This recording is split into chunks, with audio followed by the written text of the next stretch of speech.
Okay, so I'm going to talk to you about William Bagley and his impact on education.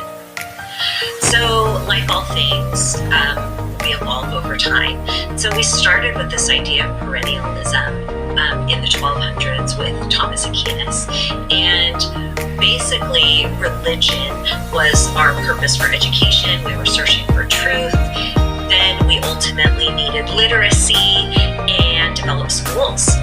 But if you fast forward to the 1800s, we go through the Industrial Revolution, the economy is flourishing, and we've got factories, and immigration is increasing.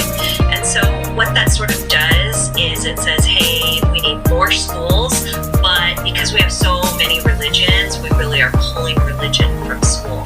And in between these philosophies, there's these other ideas, one of which is traditionalism, which is kind of the idea of the perennialism education movement without religion. That's kind of the simplistic. Now, I would argue that our timeline looks more like this, where progressivism and essentialism really are overlapping in a time period. Progressives were opposed to the traditionalists. They said that we needed something different in terms of education, and essentialists said, no, we don't like all of your progressive stuff. We're going to develop our new theory.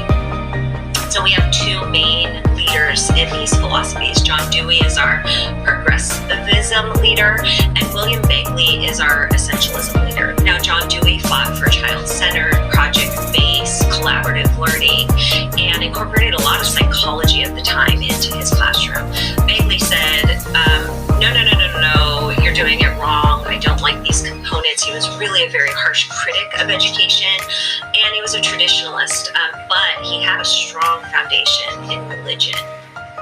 And so as we look at his particular philosophies, he wanted us to maintain that kind of perennialism-ness where we were focused on teaching children Latin and Greek, but the math, reading, and writing made us literate.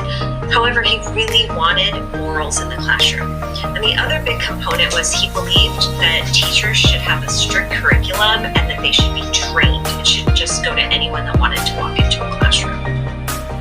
So his ideas of utilizing those really sophisticated languages and content was to develop the mind. He felt like the intelligence would grow, and he wanted, with his morals, to create altruistic citizens that would help to better society. And he just thought that society was more important than any one person, and he wanted us to be able to think critically and problem solve. So this is sort of a quote that sums up his philosophy: to hope that when students leave school, they'll be able to possess not only a basic skills and extensive body of knowledge, but also disciplined, practical minds capable of applying schoolhouse lessons in the real world.